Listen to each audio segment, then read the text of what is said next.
So, good morning, Abhiram and Siddharth. Are you able to see the screen?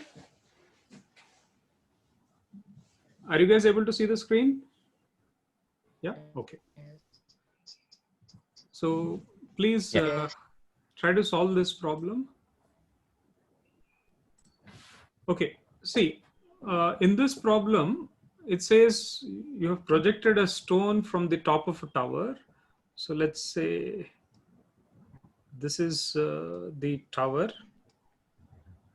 It is projected with a velocity of 30 meter per second, making an angle of 30 degrees above the horizontal.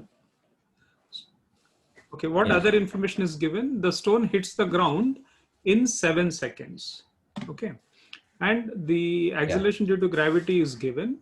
Now, whenever we have a problem, we should pay attention to the unknown. What is the unknown here? We are asked to find the height of the tower. So that is the unknown. Now, for us, this height can be expressed in terms of vertical displacement of the stone. Now, what kinematic equation do we have which connects displacement, time, and then initial velocity? One of the kinematic equations is delta x is equal to v naught t. One second. Okay. So delta x is equal to v naught t plus half at square. So we can use this. Now, because we are looking at a situation along the vertical line, what we can do is I can consider this vertical line as y-axis. Okay, so that is one you have to do. The second thing you need to do is always think about an origin. Okay, so where you have an observer trying to solve this problem. Okay, Abhiram, nice. That is correct. Okay, good. Both of you got the answer. That's nice. So what I will do is I'll try to solve this in like one or two ways. Okay, so let's understand both the ways. Okay. Oh, okay. Yeah, yeah. Yeah, that can happen. That can happen. So here, can I take the point of projection as the origin? Okay, I can take point of projection as the origin. Because it is along the vertical line, maybe I would try to write this equation as delta y is equal to v naught t, but this v naught initial velocity is in the vertical direction, plus half a y t, so vertical acceleration. Now, in addition to picking an origin where you can imagine an observer to be, you should also select the direction in which you want the vector quantities to be positive. So suppose I'll take upwards as positive. Okay, and then substitute in this equation. What is the displacement? The stone was at point O. So let's say it went down by a distance h. So the displacement is negative. So I will take minus h. What is the initial velocity? We want initial velocity only in the vertical direction. So we need to take a vertical component, which is 30. What is the vertical component here? 30 sine 30 degrees. Okay, so we know sine 30 is half. So we get 15 meter per second. So we can substitute that here, 15. Now the time to hit the ground is given, which is 7 plus half.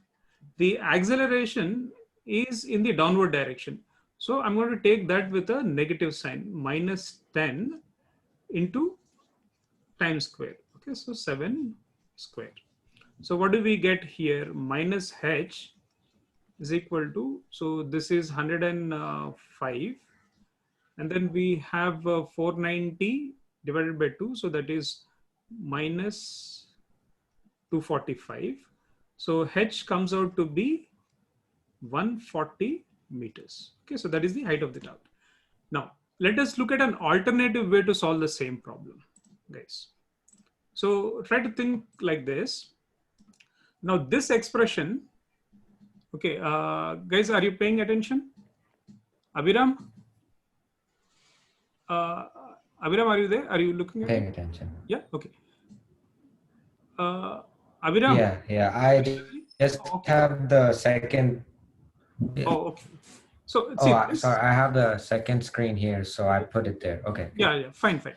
So what I'm saying is we can actually solve this in a different way. So if I look at this expression, I can manipulate this and then write it this way. Okay, so the displacement can be written as Yeah.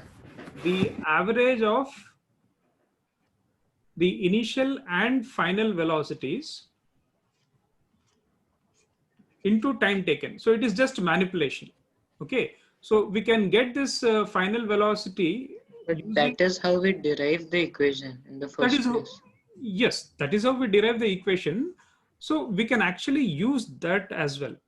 What I'm saying is sometimes it is It useful. is the same thing then. Yeah, of course it is the same thing. I agree. It is the same thing. So we substitute here and then we get that. So here, do we have any advantage of using the second approach? Siddharth, do you think there is an advantage here? Okay, I don't see any It is advantage, same. right? It is same. Now, when do we have that advantage? Suppose we have the final velocity. So sometimes in some of the problems, you have the final velocity, but you don't have information about acceleration, but you have time information. So then this is useful. Okay, so in this problem, yes, I totally agree to you that it has no advantage. Okay, so okay, so I'm not pushing into that direction. Now, how about taking origin at a different location? Okay, so suppose I try to take origin at the foot of the tower.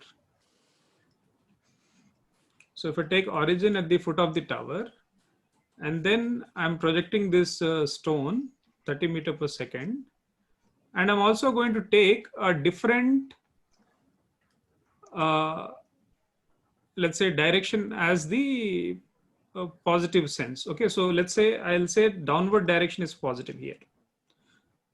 Okay, so now again, when I split this, I know the vertical velocity is 15 meter per second. Now my observer is at the foot of the tower. Okay, so my observer is standing at the foot of the tower. I'm going to use the same equation.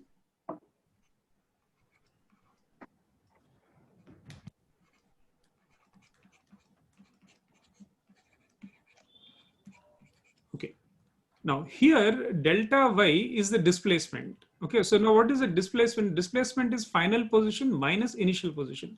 What will be the final position? Final position will be 0. Initial position is h. So we're going to do 0 minus h. Now the initial velocity will be, you guys understand this? Now, can you spot a mistake here? Can you guys spot a mistake there? Because I'm saying now my sign convention is any vector pointing in the downward direction is positive. And I have made a mistake on the left hand Yes. side. Can you fix that? Can you guys fix that? It is correct. No, It is correct. no. Oh, the downwards is Negative. positive. Then Downwards it is will be positive. h. Yes. So I'll have to write It's another becoming negative negative. sign. Negative. Okay. Initially the position is negative. Okay. And then initial velocity is negative, minus 15 into 7 plus half. Now the acceleration becomes positive into 7 square. Yeah. So if you compute this, you'll still get the same answer. It's just that I'm just trying to highlight the point that sometimes students have this idea that, okay, I'll always have to take origin at the point of projection. It's not necessary. Okay. And then you can take either direction as positive, upwards or downwards. Okay, so let us move on.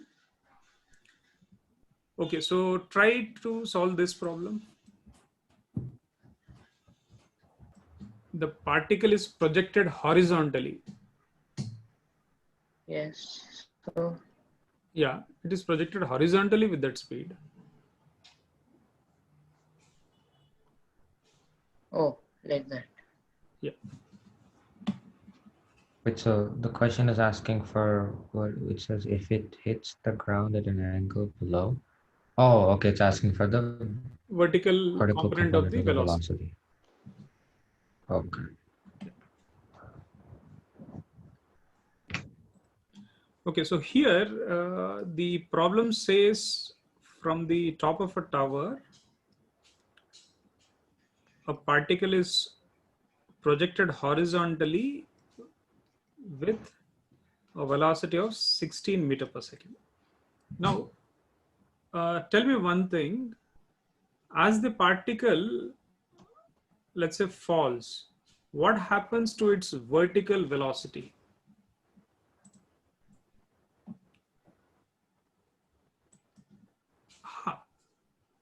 Okay, so as the particle falls, 0. should anything happen to the vertical velocity? Will increase. Okay.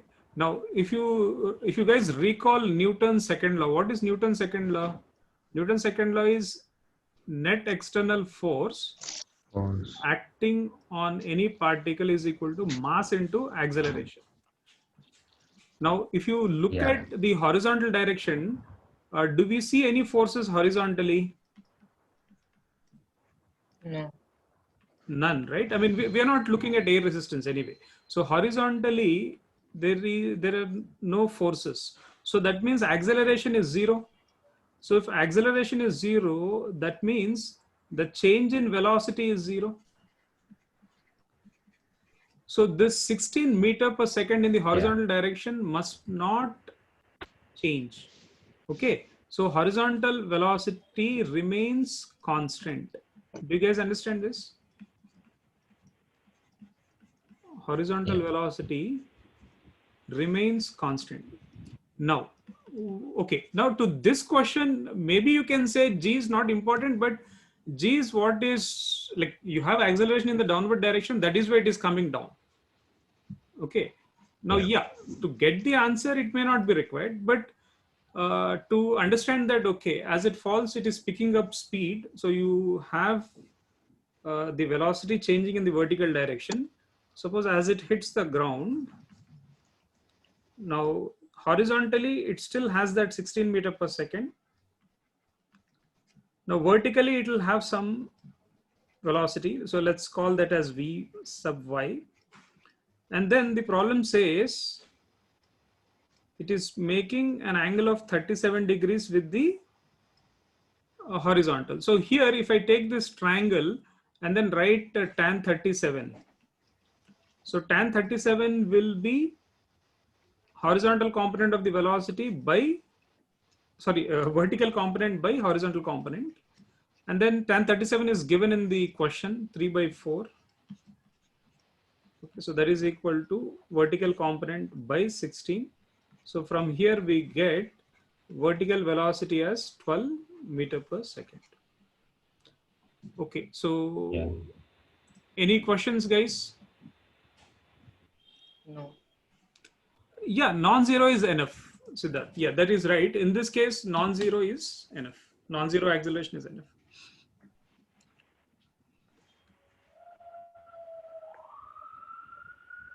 Okay. Okay, so try to answer this question. Guys, question, are you guys both familiar with unit vectors along x-axis and y-axis as I cap Yes. and j cap? Yeah. Yes? Okay. Yeah, Siddharth, are yeah. you okay? Siddharth, are you familiar with I cap and j cap? Yes. Yes. Okay.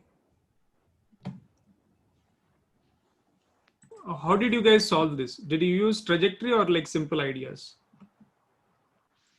Simple ideas. Simple ideas would do, in fact. I mean, you can use trajectory equation, But let's say if I just use the fact that, okay, I'm projecting something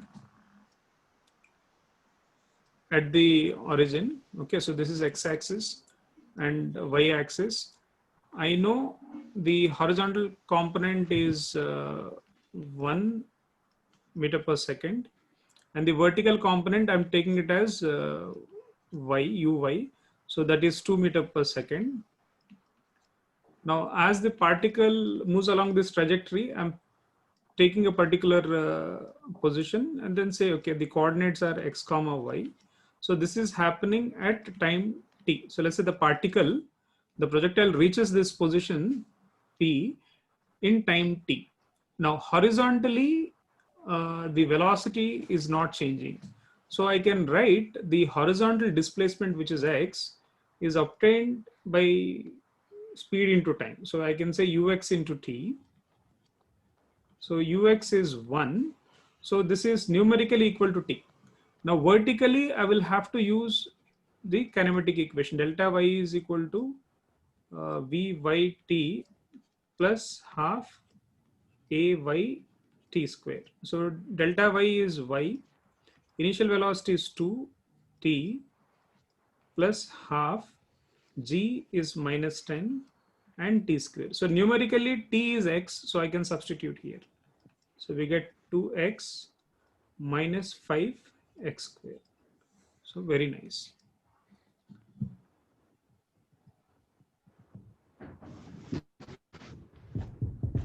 Oh, what is this? Guys, please ignore this. I think I might have missed a slide. Okay. Okay, so don't worry about that. Okay. Okay, so try answering this question.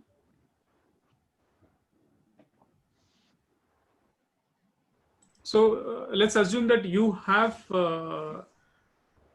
the ability to change, or let's say you have a way to change the angle at which the water is coming out. It is all up to you. So you can change at your will. Okay. Okay. The only objective is you have to see that the water is reaching as much area as possible. Yeah. Okay. Suppose this is the point from where I am. Oh, what happened to my this thing? Yeah. Okay. So this is the point from where, let's say, the water leaves the sprinkler. Now, if I look into this direction, okay, so I'm trying to maximize the reach. So that means I will ensure that the range is maximum.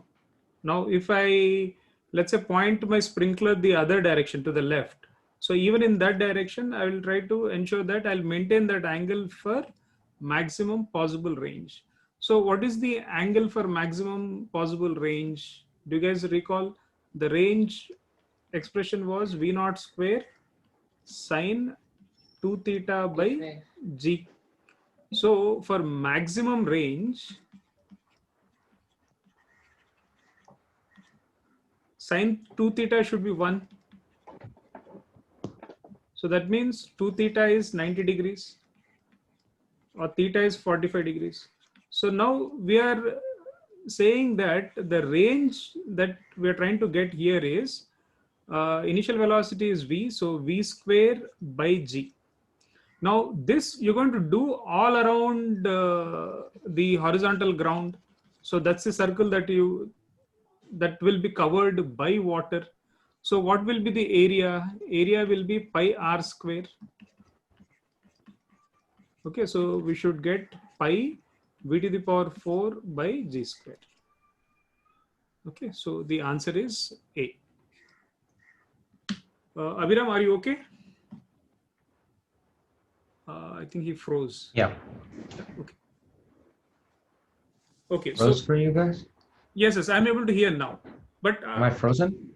yeah, for a Oh, while. okay. For a while. Okay. Any questions in this problem? Okay. So if you guys are okay, let's move on to a different question. No. Okay. So why am I having dotted lines? It's No. There's no relevance. Okay, dotted lines.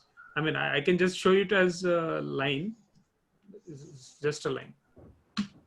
There's nothing. It has no significance. Okay, so are you guys able to see the screen? Yes. Okay, so here we're looking at a problem called crossing the hexagon. So this is a regular hexagon placed in the vertical plane. Now the edge length of the hexagon is A. Now from a point O on the ground, a particle is projected up. Now this particle just grazes these vertices F, E, D, and this is C, and then falls onto the other side of the hexagon at point P. So it hits the ground at point P. Now you are asked to find OP in terms of A. Okay, so are you okay with the question? Yeah. Yeah, okay. So try to solve this question. So the length is A, right? Yeah, the edge length is A. It's a regular hexagon. Yeah.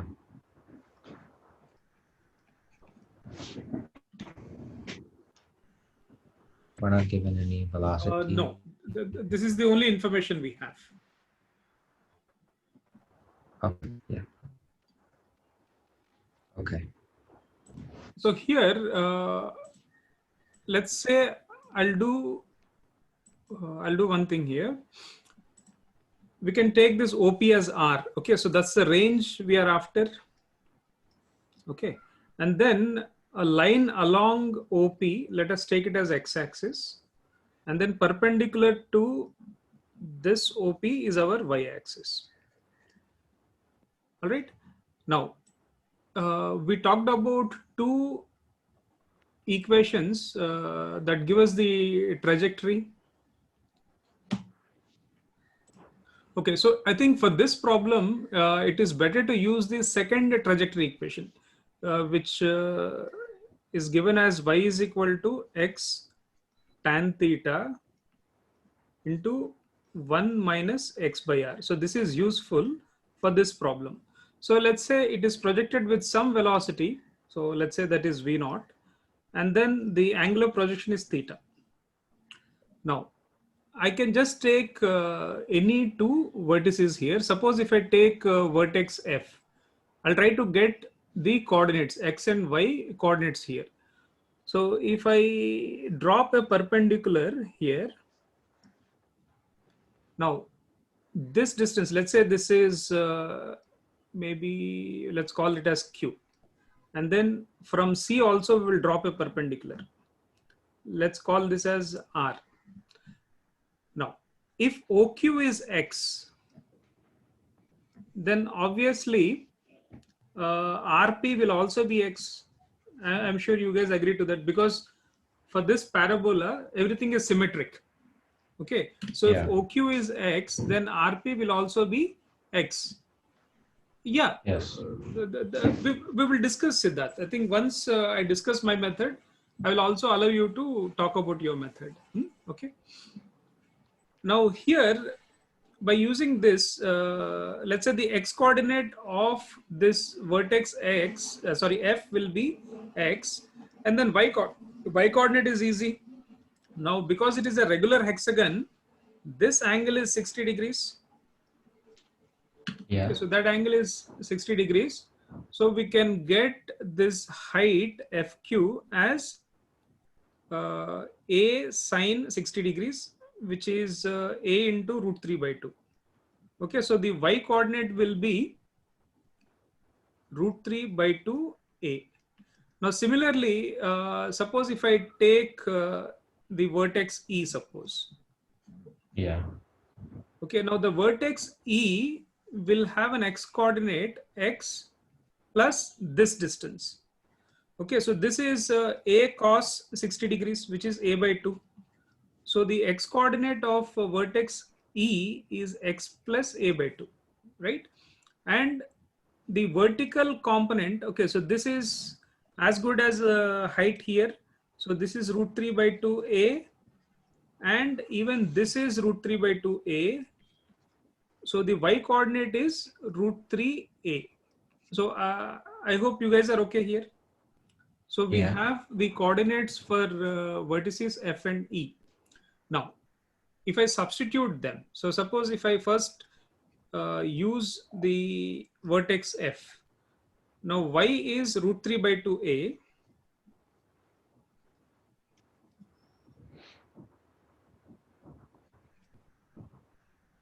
And then that is equal to x. Now I can also write x little differently. So initially I'm just writing x. So x tan theta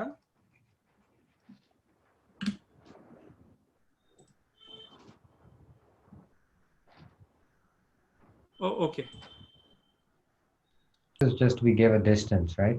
Yes, From x is just a point O distance to. which is unknown. I mean, once we find x, we can find OP.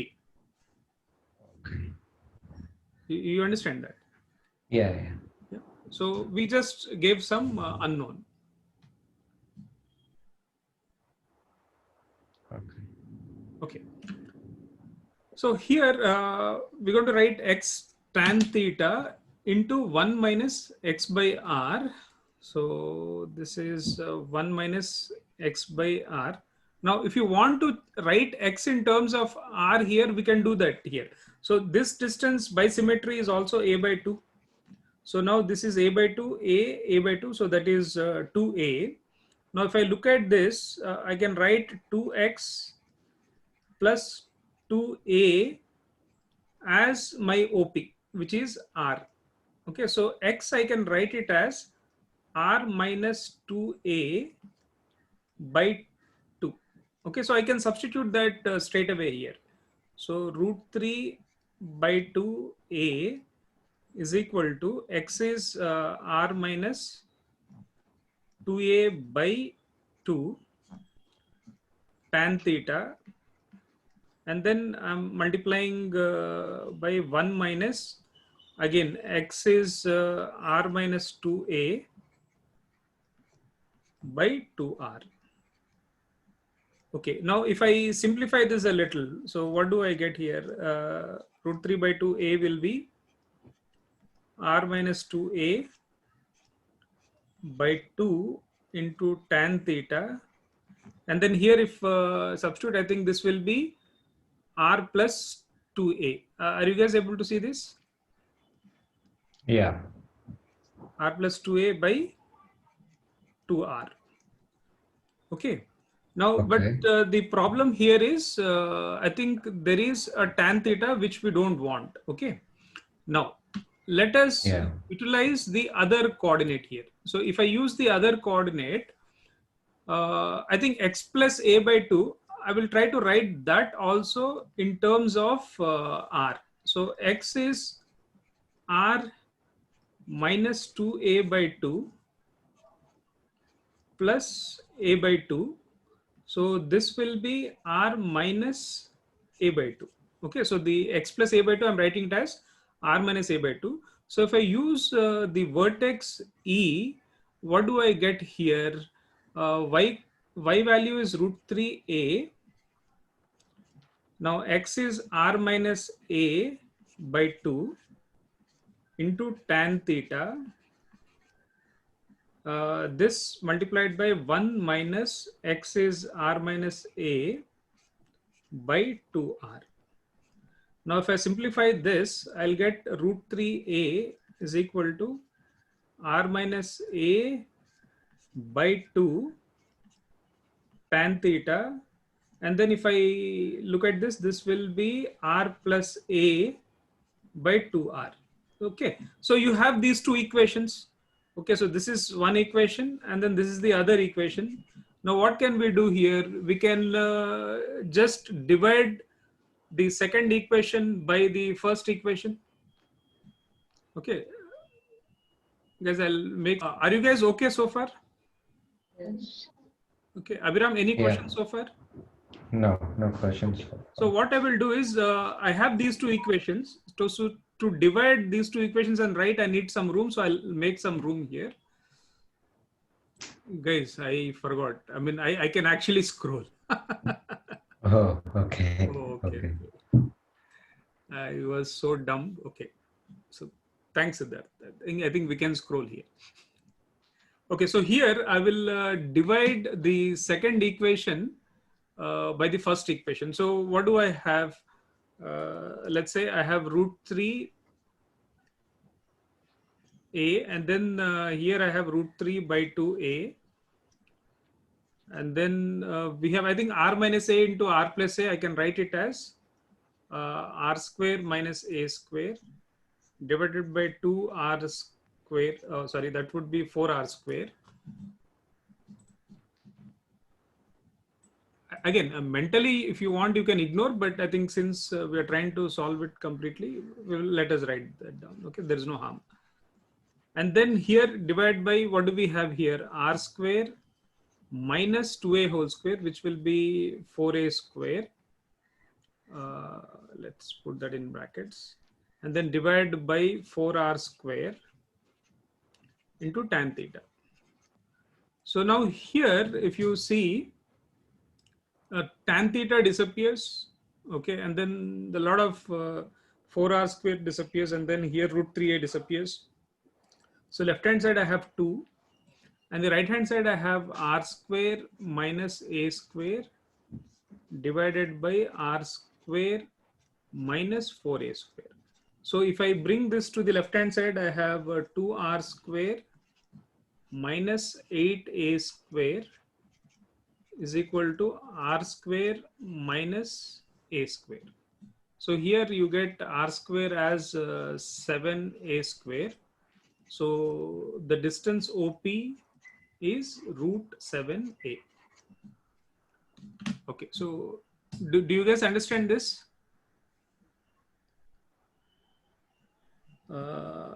Abhiram, are you okay? Yes. Understand my Yes. method? Yeah. Okay. So Sidhu, you want to discuss your method? Yes. Okay, so go ahead. Figure. What is that? Figure. Yeah. Okay. Can we get a new figures like? Yeah, you want a new figure? Okay. Midpoint of AB. Origin, you will take it as midpoint of AB. midpoint of AB. Okay. And Oh, 1 second, guys. I think this is not really. still in GeoGebra. Yeah. Okay. Siddharth, you are saying that you're going to take the midpoint of AB, right? And we draw the axis X and Y. Okay. So that is the origin. And then you take this as x-axis. And this will be your y-axis. Yes. Okay. Yeah. And we know the trajectory will be a parabola Trajectory will be a parabola, yes. and will pass through CDEF. Will pass through CD, EF. EF. Okay, yeah. So the parabola will be symmetric along the y-axis. Parabola is symmetrical along y-axis, yes. Yeah. So we can take the equation to be something of the form y is equal to p x square plus q. Y is equal to p x square plus qx or q. You're taking in terms of just x square. There won't be any x because it is symmetric. Very good. Okay, so there won't be any x term because it is symmetric. Okay, Abhiram, how comfortable are you with parabolas? Did you study parabolas? Yeah. Okay. So what Siddharth is saying that now we will just treat it as a parabola. We are taking the writing a general parabola for this situation. Y is equal to px square plus q. Yeah, go ahead, Siddharth. Okay.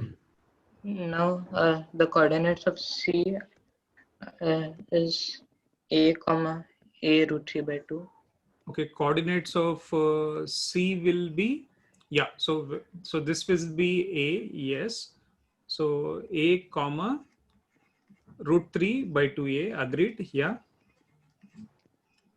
And coordinates of D will be a by 2 and root 3a A by 2 and then and root 3a. 3a. Yes.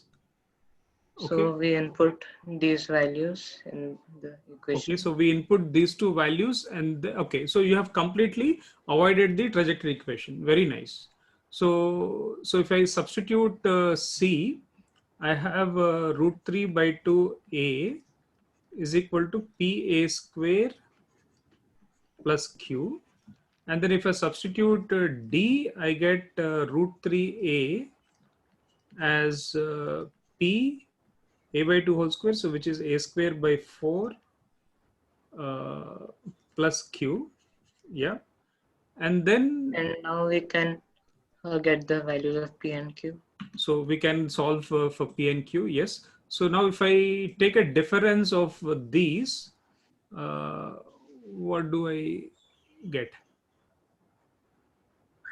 So let's say if I subtract these, I get left hand side I have minus root 3 by 2a, and the right hand side we have 3 by 4 p a square.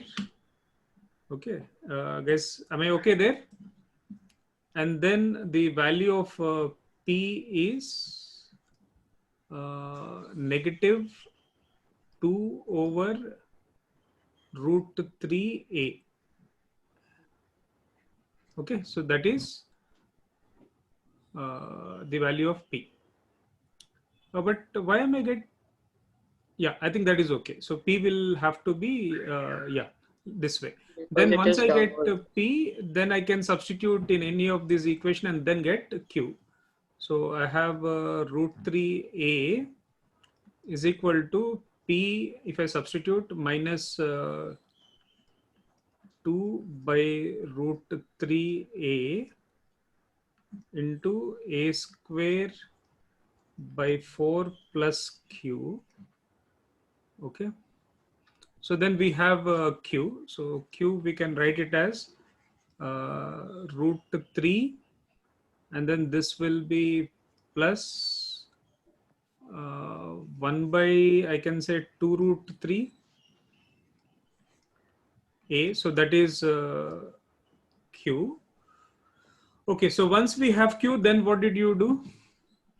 Once we have Q now, uh, we have the equation, the required one, Required one, yeah. which will wait. Q is Q is not that. Q is not that, yeah. So Wait, just a yeah, second. are we okay with p? Yes. Yeah. Why do you say it is not that? For me it looks it is that. Maybe I'll just write it this way. Well, if I simplify it, you will get what you're looking for. So 3 plus 1 4, so it will be like 2 by root 3a. Uh-huh. Okay. Yeah, okay. So once we Uh, get this, no, 7. It is 7 by 2 root 3. oh yeah, I forgot this. Yeah, so that's a mistake. See, my calculation mistake. So yes, this is 3 6, yeah, 7 by 2 root 3. Okay, so once we have this, we can substitute and then get our okay. We'll So put x is y is equal to 0 in the very first good. So I can substitute y is equal to 0. So I'll get directly x. Very nice, very nice. So let's say if I substitute y equal to 0, and then p is 7 by 2 root 3 a, I have x square, and then q is minus 2 by root 3 a. So because the left hand side is 0, I don't have to worry about root 3. That would disappear. And then I think if I solve this, I'll get x as 7a square by 4 x square. So x is root 7 by 2a, and then we are looking at 2x. So 2x is root 7a. Fantastic, very nice. Okay, so Abhiram, you're okay with Siddharth's approach? Yeah, yeah. Okay, so here I think he didn't have to remember the trajectory equation, so he has some ideas about parabola. So he took the parabolic equation and then but in principle wise he still uses those two coordinates. I have used the coordinates on the left, he has used the coordinates on the right. But I think this I like because computation wise this is much easier. Yeah. Okay, good, very good. Okay, so now try to work on this problem. Okay.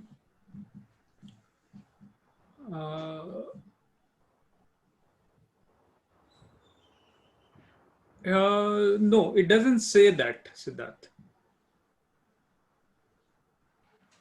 So there is no mention of the collision. What type of collision it is? It's just a collision. Okay.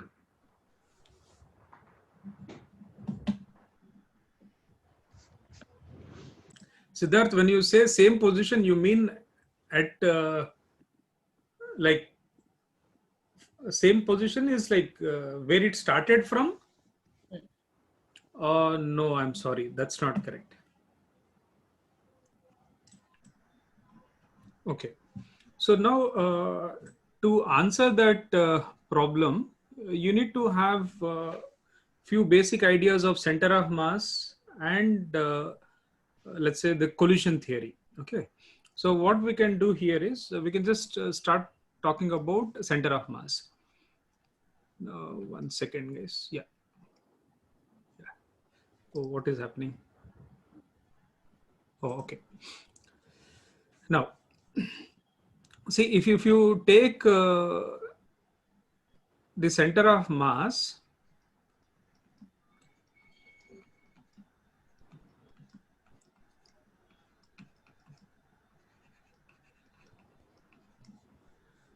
okay, so this is how we can actually define it. It is a mass weighted average position.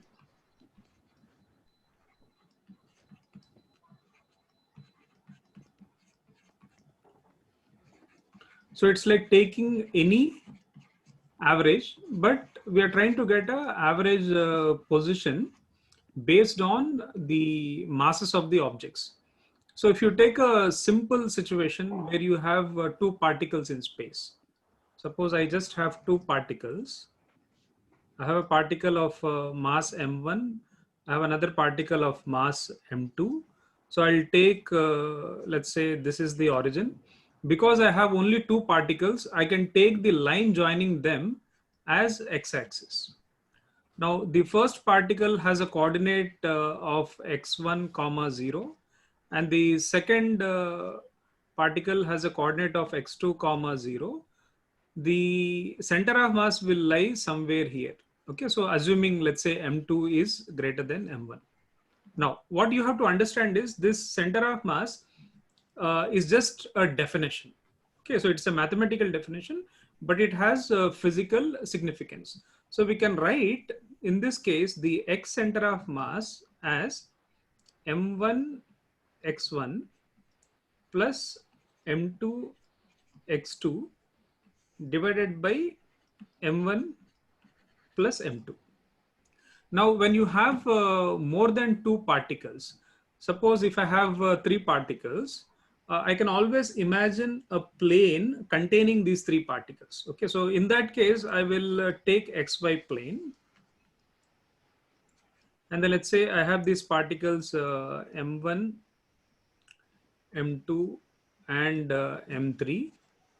So with coordinates, let's say x1, y1, and this is x2, y2, and this is x3, y3, and then let's say the center of mass is somewhere here. Now here I can write the x center of mass as m1 x1 plus m2 x2 m3 x3 and so on. Okay, so I might have more than 3 particles also, and I divide by m1 plus m2 and so on. Now similarly I can write y center of mass as m1, sorry, so this will be y1 plus m2 y2 and so on divided by m1 plus m2 and so on. So are you guys okay so far? So the center of mass position is just a definition, and then it is like calculating any weighted average. Okay, and then we will come to the physical significance. Now, instead of, let's say, particles lying in a plane, if you have particles in 3D space, then you will also have Z center of mass. Okay, so do you guys understand? Let's say now if I have Z axis as well, then I'll have Z center of mass. So which will say, okay, so M1 Z1 plus M2 Z2 and so on divided by M1 plus M2 and so on. But instead of, let's say, writing X, Y, and Z, what you can do is you can take a general vector. So, I mean, any point in space. Okay, so if I have a point in space with coordinates x1, y1, and z1, I can actually represent this with a vector starting from the origin to P as R1 vector.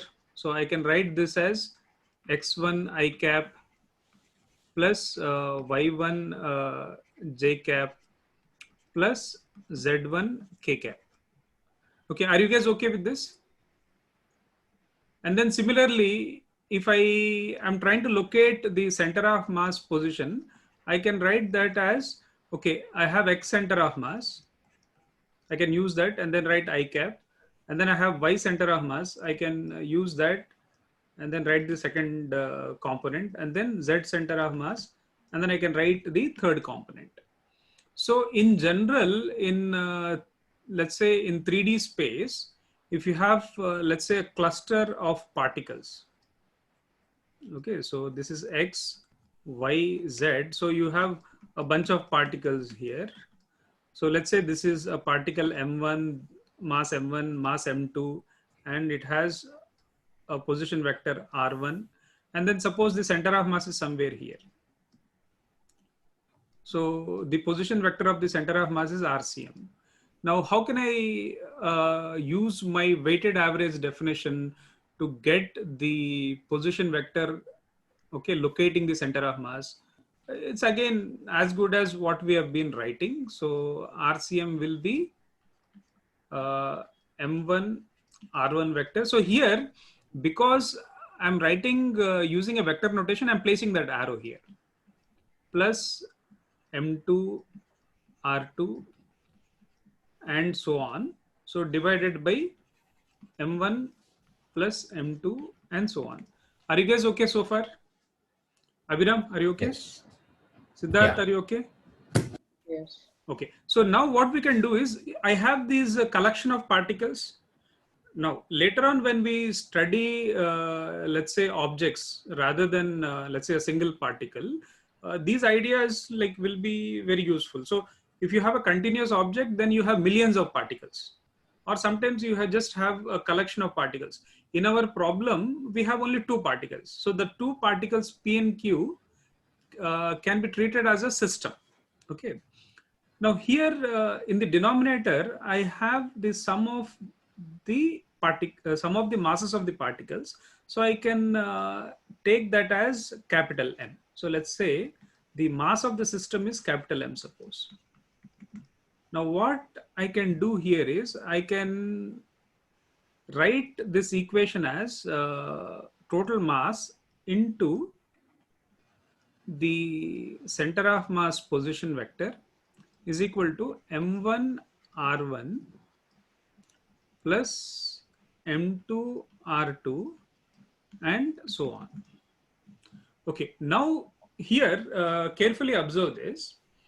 I have a vector on the left hand side. Mass is a scalar quantity. So if I multiply a vector with a scalar quantity, I'll still get a vector quantity. And the right hand side, I have a bunch of vector quantities added together. So now what I can do is I can take a derivative with respect to time on either sides. Okay, so if I take a time derivative, so taking time derivative, okay, so taking time derivatives,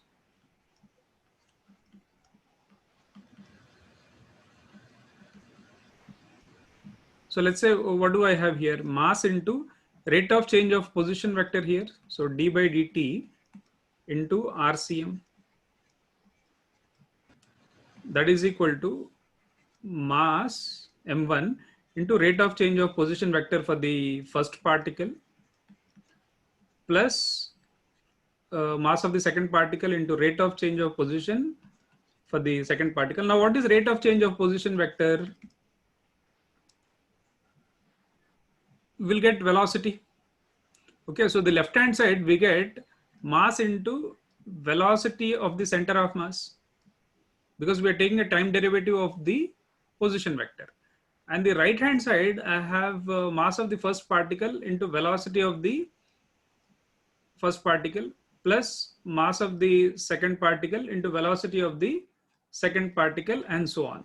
So now here you have a means to calculate the velocity of center of mass. It's almost like calculating the center of mass position mathematically, at least. So the velocity of center of mass is m1 v1 plus m2 v2 and so on, divided by total mass. Okay, so you can keep this in mind. Now what we do is, for us to solve our projectile motion problem, we need to understand a few other ideas. So what we will do is, we will take another time derivative here. So taking time derivatives again.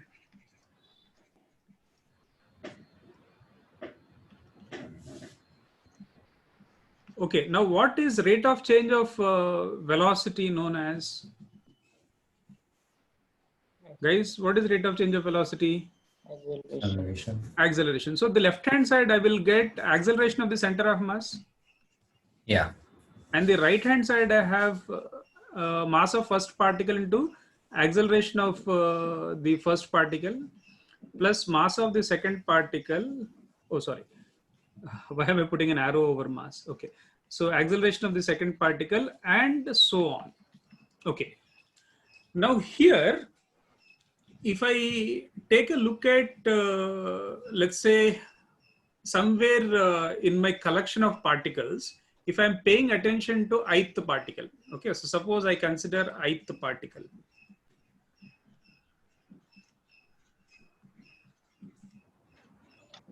Suppose I consider ith particle. On the right hand side, for this ith particle, I will write mass of that ith particle and acceleration of the ith particle. Now, if I use Newton's second law, what is Newton's second law saying? Newton's second law says the net force acting on a particle is equal to mass into acceleration. That's what Newton's second law says. So now if a particle has acceleration, that is because of the net force acting on the ith particle. Net force on the ith particle. Are you guys okay so far? Now when I think about the net force, I'm saying I have a bunch of particles here. Okay, so if I take this bunch of particles in space, now I can collectively take them as a system. Okay, so I'll take them as a system. And then there may be objects outside the system. Okay, so these are objects outside the system.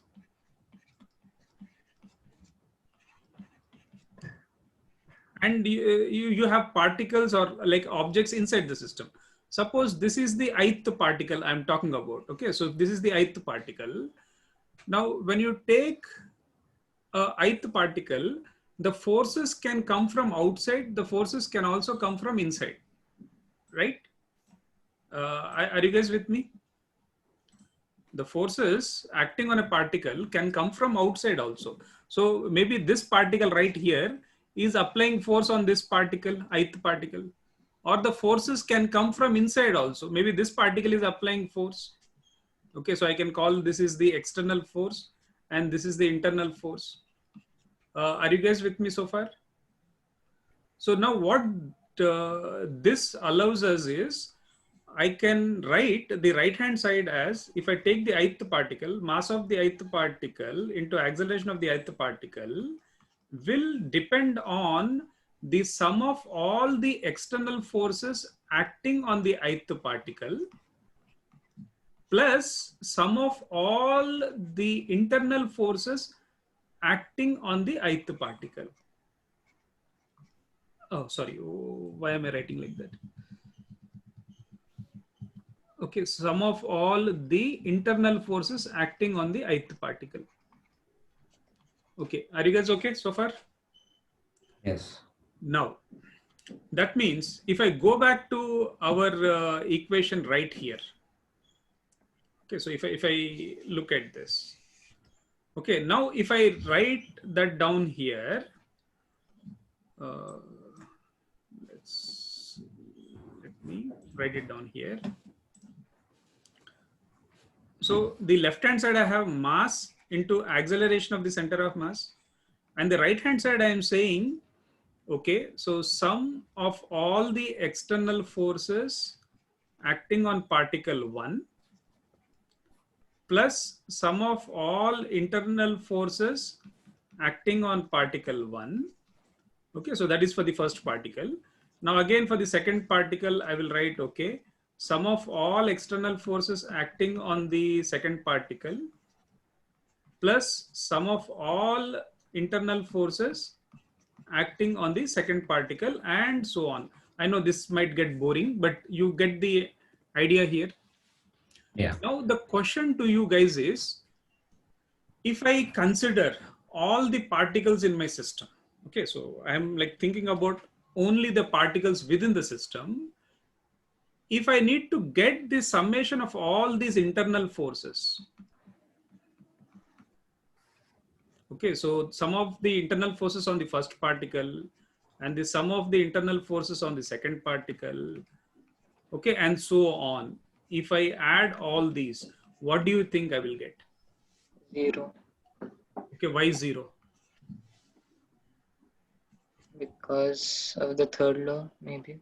Very good. Maybe, or because of third law? Because of the third law. Because of the third law. Very nice. Okay, so in the system, if I pick two particles, suppose if I pick a particle A and then if I pick another particle B.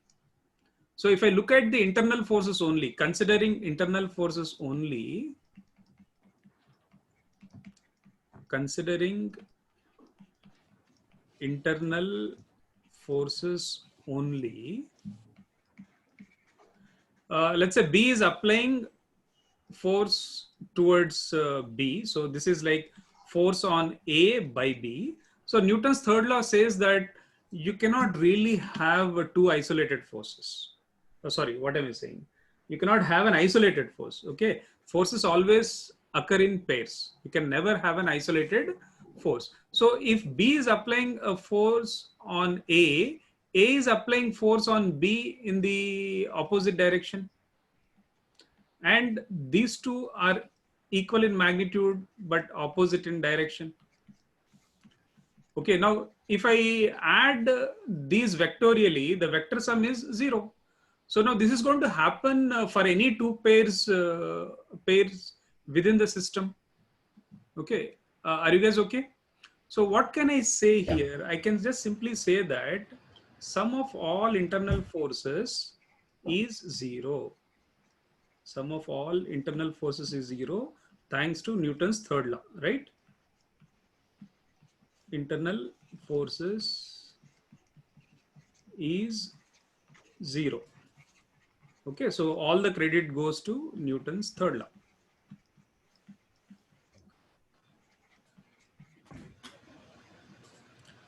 Okay, now what is left here? That means if I have a collection of particles, okay, and then if I'm interested in the acceleration of the center of mass, okay, so the mass into acceleration of center of mass, it just depends on the vector sum of the external forces only. Now here, I don't care about which particle is experiencing a force from an object outside the system.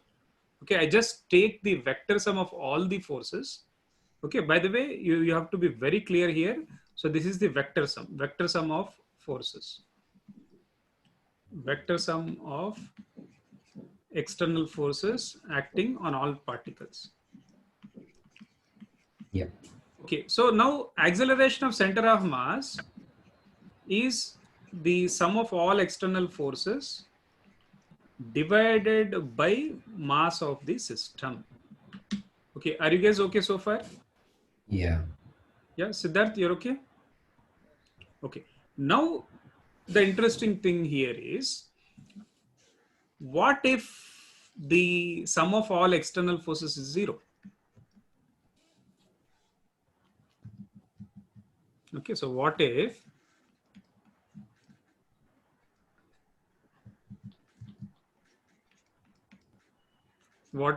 sum of all external forces is zero? Okay, so maybe external forces are present, then the sum is zero, or maybe external forces are altogether absent. Okay, so in either case, the sum of external forces on the system is zero. So in that case, I can just simply say that the acceleration of the center of mass is zero. Guys, are you guys okay? Yeah. It doesn't. Yes. Now, if acceleration of the center of mass is zero, what can I say? The velocity of the center of mass is not changing. Yeah. So velocity of center of mass is also constant. So is constant. Yeah. Okay. Now, if velocity of center of mass is constant, now what can I write? I have that expression, mass of first particle. Oh, sorry. What am I doing? Yeah, velocity of center of mass is constant. So I can write mass of first particle into velocity of the first particle plus mass of the second particle, velocity of the second particle, and so on, divided by, or I think we can do one thing. Okay, if velocity of center of mass is constant, mass into velocity of center of mass is also constant. Yes. So that means this entire quantity right here is constant.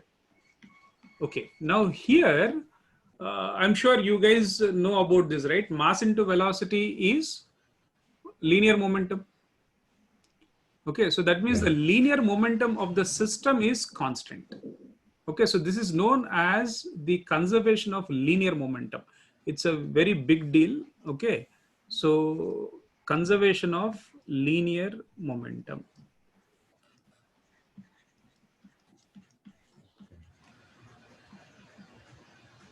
So what is it saying? When you consider a system of particles, if there is no external force acting on this system of particles, okay, so if external force, if sum of external forces is zero,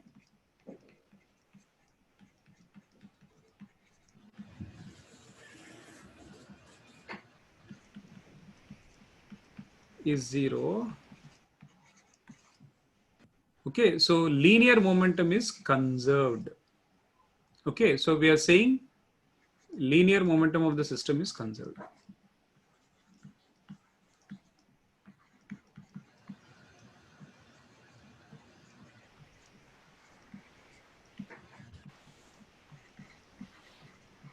Okay, so I hope you guys are okay so far. Now let us Yeah. think about our projectile problem. So in our projectile problem, two projectiles are projected with the same velocity, right?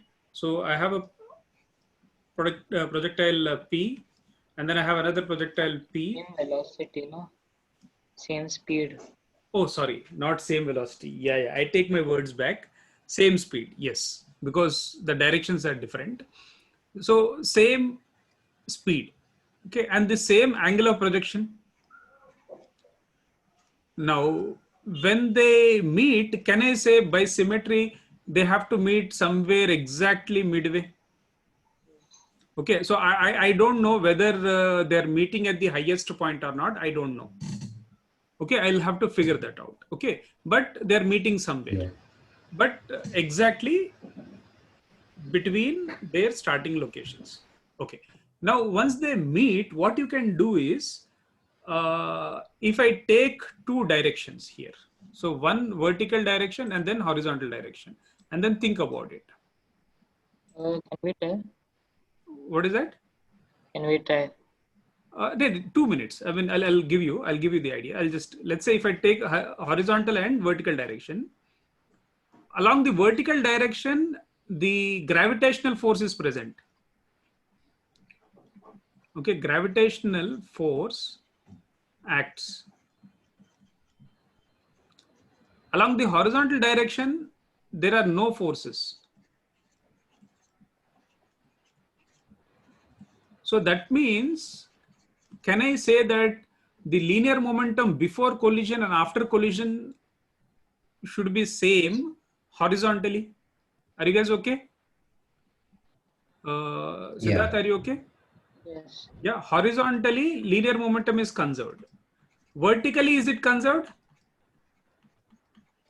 No. No, vertically it is not conserved. I can write P is the symbol for linear momentum. P is equal to mv. So I'm writing initial linear momentum is equal to final linear momentum. So that means this is, let's say, before collision, and this is after collision. Okay, now do you guys want to try?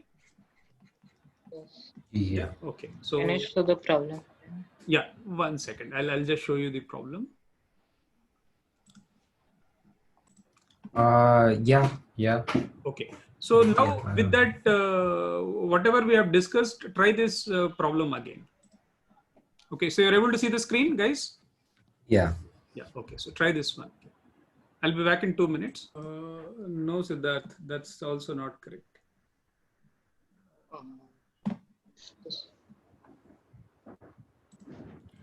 Guys, one hint is linear momentum is a vector quantity.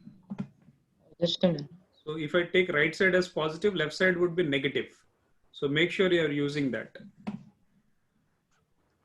Oh. Linear momentum is a vector quantity. I mean, I am sure you might have done something nice there. Okay, so if I take right side, velocity is a vector quantity, so linear momentum is also a vector quantity. So make sure Okay. you are handling that carefully. Okay, so let's talk about it. Now here, first to get an idea of where they collide, so they must collide exactly midway, that is for sure. But where exactly? So to understand that, let us find the range. Okay, imagine Q is not there. So if Q is not there, how far will P go? So that can be obtained by getting the range. So range is V naught square sine 2 theta by G. So if we substitute here, the initial velocity is 49 square. Angle of projection is 45 degrees. So that's sine 90 by G is given as 9.8. So let's say I have 49. I think if I evaluate this, I think if you do this calculation, you are getting 245 meters. So that is exactly the distance between points A and B. So that means, can I say that they will collide at their highest points? Okay, guys, are we okay? So let's say this is the highest point, suppose. Okay, so this is the highest point of trajectory.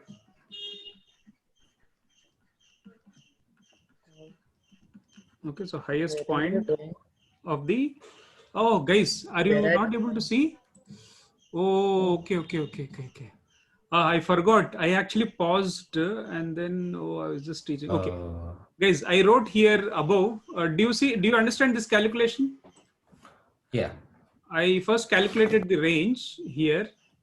Okay, so V naught square sine 2 theta by G, and we get 245 meters. So that tells us that the collision is actually happening at the highest point. Okay, so I think till here you're okay, right? Now let's understand what is happening before collision.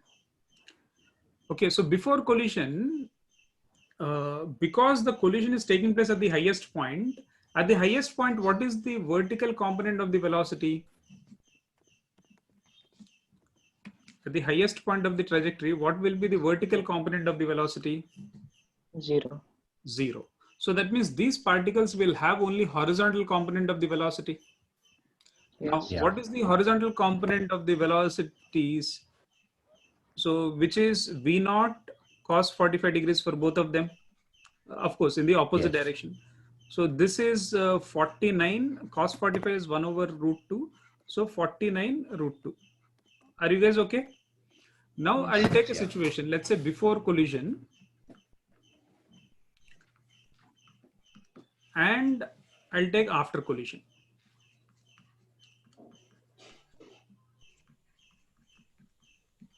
Oh, why is this? Okay. So before collision, P and Q, let's say just before collision. So this is just before collision. Now P has velocity 49 by root 2 meter per second. Okay. And then Q has velocity to the left, which is again, it will have 49 by root 2 meter per second. So let us write the initial momentum. What is the initial momentum? I'm taking right side as positive. So if I take right side as positive, the mass of P is 20 grams and multiplied by velocity, which will be plus 49 by root 2. Okay. And mass of the second particle, which is 40, and its velocity, I'll take it as negative. Okay. Are you guys okay? So this is the initial linear momentum. Now after collision, we don't know what is happening to Q, but the problem says P is retracing the path. Now if P is retracing the path, what is the velocity of P after collision? Guys, what will be the velocity after collision? See, if the collision does not occur, can I say P will move like this along the trajectory like this? Because P is retracing the path, can I say just after collision, its velocity is reversed, just reversed? Okay, it will still have that magnitude 49 by root 2. Are you guys with me? Yes. Yes. Siddharth, are you okay? And then I don't know what is the velocity of Q, but I can get that using the conservation of linear momentum. Now, if I write the linear momentum after collision, for this particle, I'll write 20 into, now this will be negative, minus 49 by root 2 plus 40 into VQ. I don't know the direction, so I'm just writing it as VQ. Okay, if I get it positive, then it is to the right. If I get negative, it is to the left. Now, guys, take a look at these two. If I equate the initial linear momentum to final linear momentum and then solve this, what is the value of VQ? What is the value of VQ? Can you guys look at these equations and then tell me? Yeah. Yeah, solve for VQ.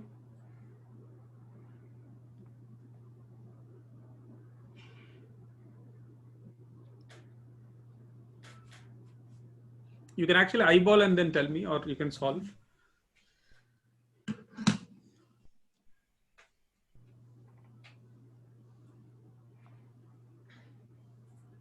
Equate the linear momenta and then get the value of VQ.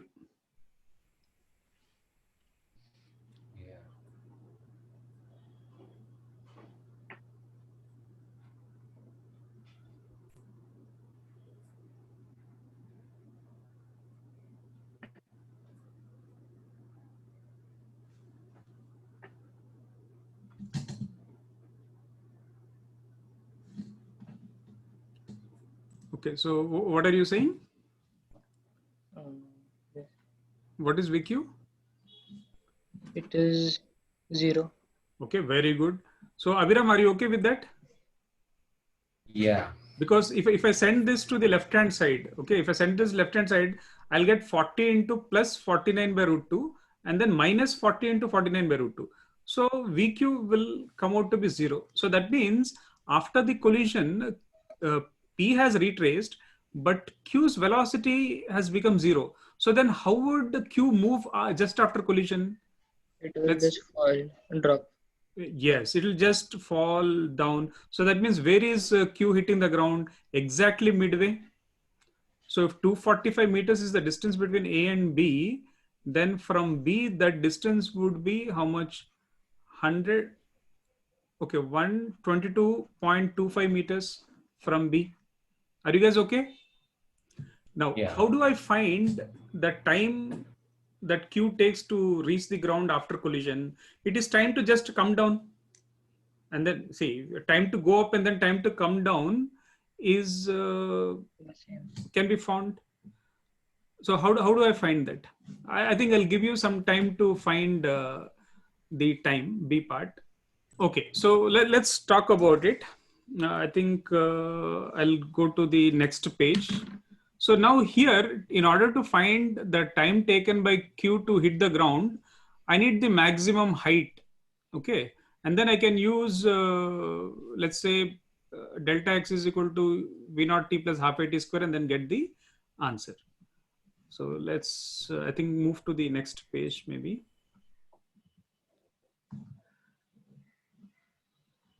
Okay, so we know that Q goes to the highest point and then it is falling down.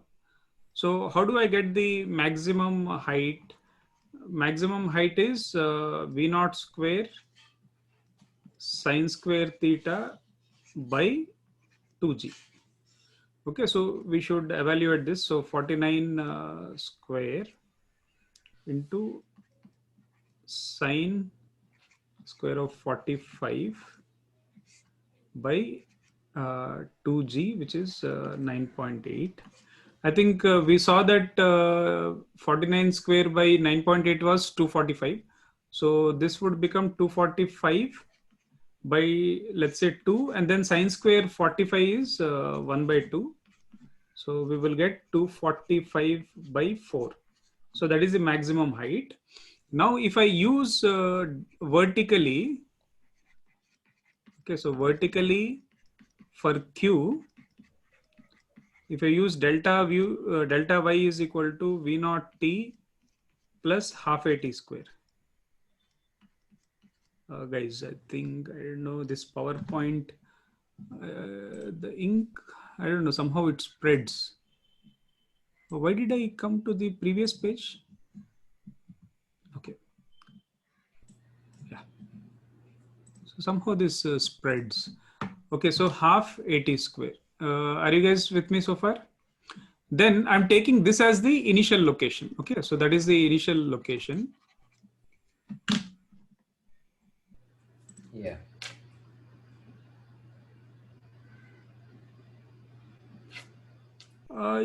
We can consider the two objects as a system and it will be 1D kinematics because the collision is horizontal. Oh, okay.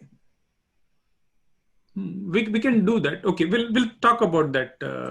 Yeah, since we have started with this, let me finish this. Okay, so the vertical displacement is 245 by 4.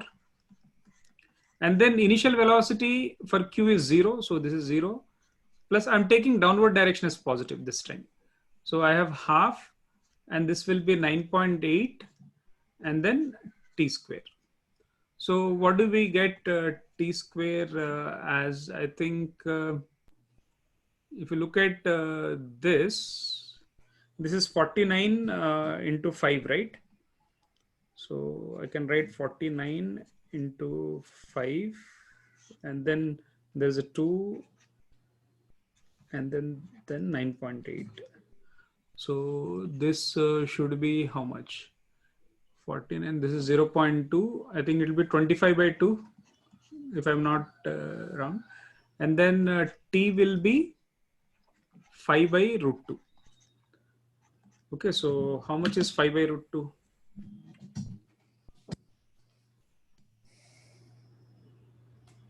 Divided by root 2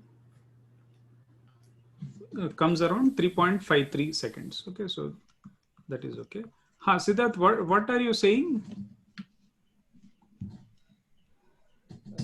You are saying something. Like we can take those when Q comes down, P will also come down. P will also at the same time. Yes. Because at the collision, P and Q are the velocities are horizontal. Very good. So vertical velocity is 0. Yeah. Okay. Then. So we can take both of them as a system, and then we'll just take its center of mass goes up with velocity of 49 by root 2 and divided by the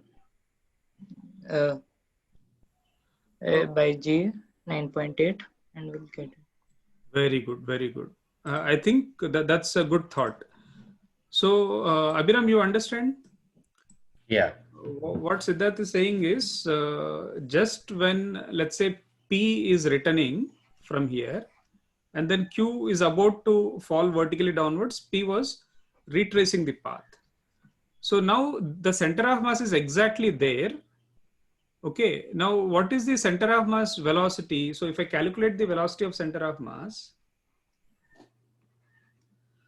okay, so velocity of center of mass would be 20 grams into minus 49. We don't need to do that because velocity of both is the same.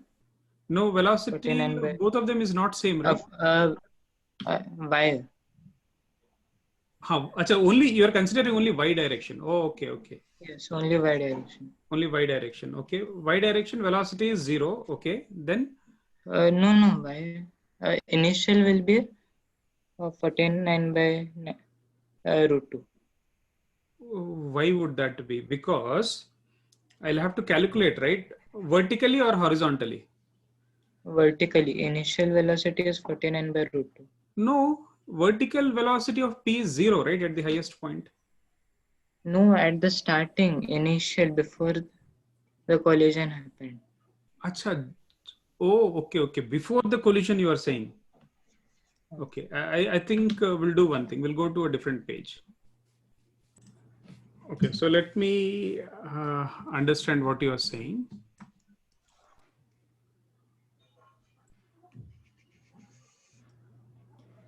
So you are taking just before the collision, right? No, not just before the collision. Before they even began to move. Okay, so before they even began to move. Okay. Okay, so the velocity of center of mass. The start of the problem.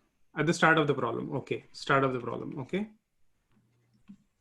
Okay, so at projection, right? Okay, now in which direction are you calculating the velocity of center of mass? Along y-axis. Y. So velocity of center of mass is P has mass 20 and then vertical velocity is 49 by root 2. Okay. We don't need to because just a second. Yeah, we don't need to. I agree. It is 49 by root 2. I agree. Because both of them have same vertical velocity, we don't have to do. Abhiram, are you okay with that? Both of them have the same vertical velocity. So initial vertical is okay. Then what did you do? And at the time of collision, the velocity of center of mass is 0. Vertically? Yes. Okay, velocity of center of mass vertically is 0. I agree. Yeah. And then it will come down, and when it comes down, it will be. We can take 49 by root 2 divided by G is the Okay, so final you're answer. saying that the center of mass will just go up and then come down. That's what you're saying. It's Yes. like a very good, very good. Nice thought, nice thinking. So Abhiram, you understand what he's saying? Abhiram is on mute. So what is happening is if you consider only velocity of center of mass, Oh, sorry. both I of didn't- them are reaching the highest point together and then they're hitting the ground together. Okay, so if you consider the center of mass, you can take the initial velocity as 49 by root 2. It's like a single particle moving up with 49 by root 2. It will go up and then come down. So I can just simply use the time taken in this case is like simply the velocity 49 by root 2 by g, which is 9.8, which is 5 by root 2. Oh, this is amazing. Very nice, very nice. Good thinking. Abhiram, you're okay with what Siddharth is saying? Yes. Because what he has done is like he has completely converted it into a single particle and 1D motion projectile motion problem. Yeah. Because velocity of center of mass has that vertical velocity 49 by root 2. At the highest point, it is 0. So they're going to hit the ground together anyway. So you can just take the time to go up or time to come down, which is simply velocity by g. But here velocity should be velocity of center of mass. Very nice.